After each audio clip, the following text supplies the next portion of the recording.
Welcome to my second video on geocoding with Python in Google Colab.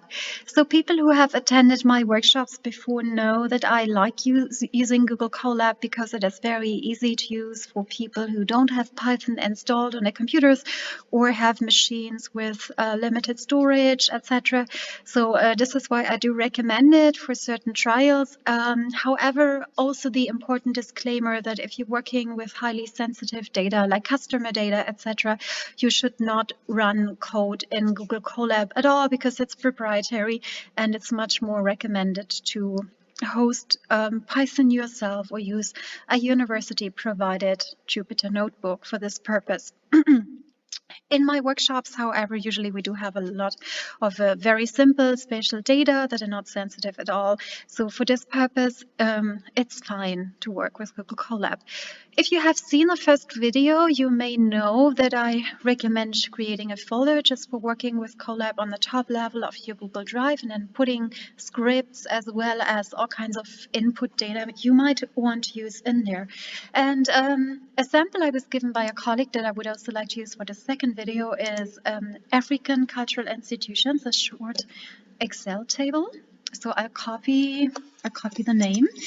And then we can jump into the second script, which creates an interactive map. More importantly, however, this script also creates a GeoJSON file, so geo information in a standardized format that can then be used to create much more complex and much more interesting maps in a tool like QGIS. So first of all, we have a section with information for you guys on the API that we're using, which is the Geonames API, and then we have the gray section for the actual script that you can run by playing the buttons on the left-hand side.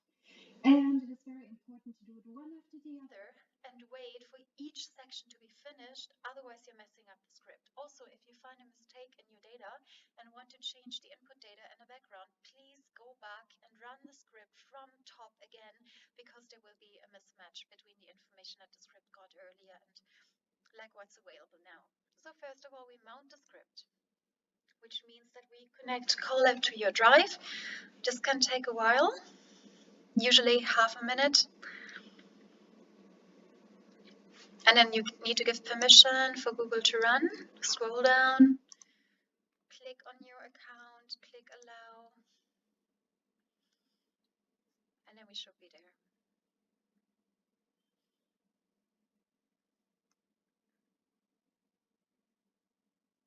Oh, internet connection is also quite slow again. Okay, now we mounted. Perfect. Second step, directory. So file path for all input and output files you're creating as part of the script. Change Colab file source to whatever your folder is called. Yeah, keep drive, keep all the rest, just change that little section. So my folder is called Colab file source, so we just leave it as it is and we just connect. And that's quick. Next step, installing packages. So if you watch my previous video, you will have seen a geocoder and the base map, but we're now also using IPyLeaflet for an interactive map, and we're using GeoJSON because we want to create a GeoJSON file. So it's very important to install all of them. Can take a while, and there may be some kind of dependency issues, but usually they don't affect us because we're not doing any kind of really complex mathematical operations at this stage, so all of it should be fine.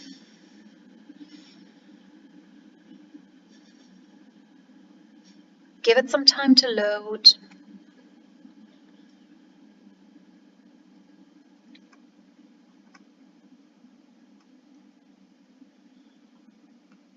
Yeah, it's a lot of stuff.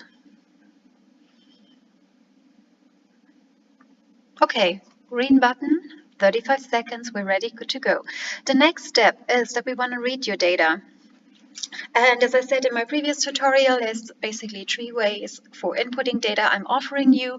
One is to just call a sample file that I put on GitHub via this raw file URL, but you can also ingest a CSV file or an Excel file from your own computer. In our case now, because I'm using the Africa data from my colleague, I need to get rid of everything that has to do with CSV because we're working with an Excel file.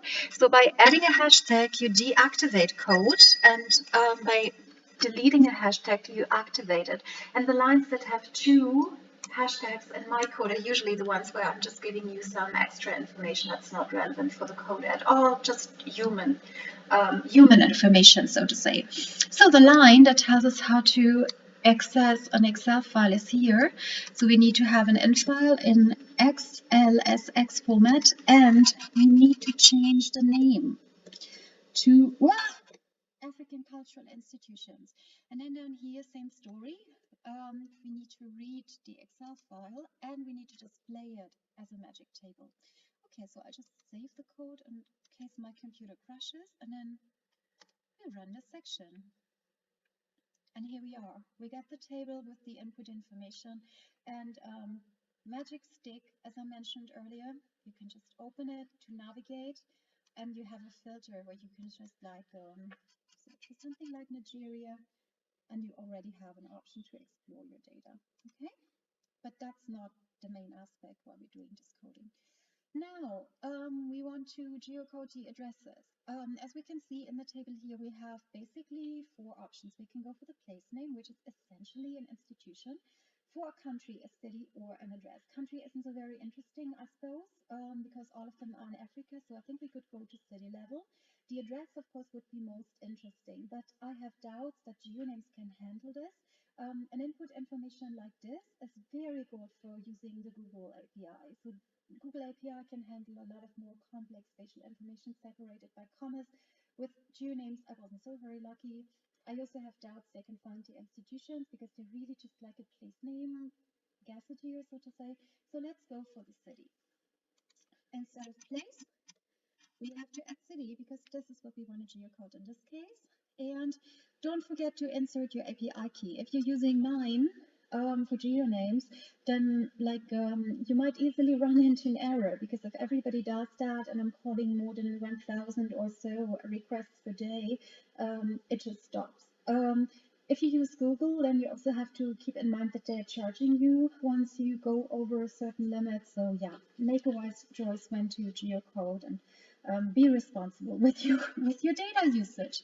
I think it's also a question of sustainability because, as you know, like running computers, that also costs energy and it's a factor in climate change. So we shouldn't do stuff like this lightly, especially if it's like thousands of files that we like geocoding just for fun. So if you just want to test it, go for a small sample. I think that's in everybody's interest. Okay, so then this is the actual geocoding process. Okay, so let us see if that works. That's the next step. We are running this. Can take a while, but it says all addresses geocoded. So now let's test if that's true. So now, I mean, you can also activate both if you like. We're just writing the geocoded information with latitude, longitude to new tables in case we want to change something. Yeah, later on. It might be that like we find an error and figure out we have to fix it manually. So this would be the spot to do it. And instead of classes, we just call this Africa. And you can already see, like this time, there's also like with ID information in the file because we're also reading additional IDs to the file. Okay. Here we are. It worked. All good. So it did find places, longitudes and latitudes the most. We have the problem again that like it doesn't like flic on flac in Mauritius for some reason, and I think there was like an odd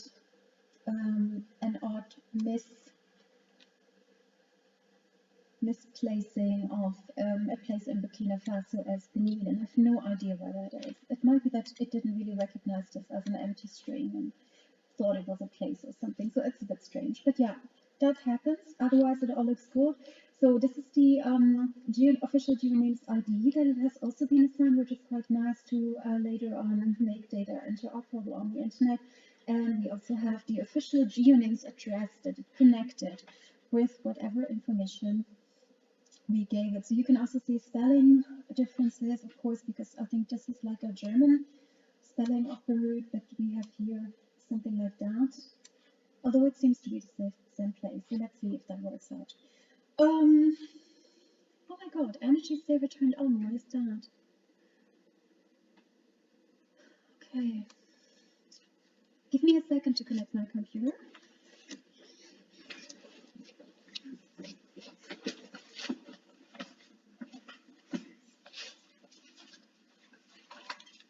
So, otherwise it might shut down. It would be bad.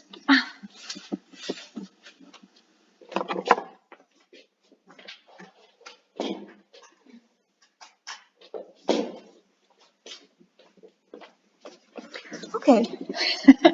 So I'm back. Good to continue. Great. Yeah, so we now have a new Excel and a CSV table with the new information, which we can, as I said, fix manually. But we also want to create a proper CSV file, and we want to plot on an interactive map.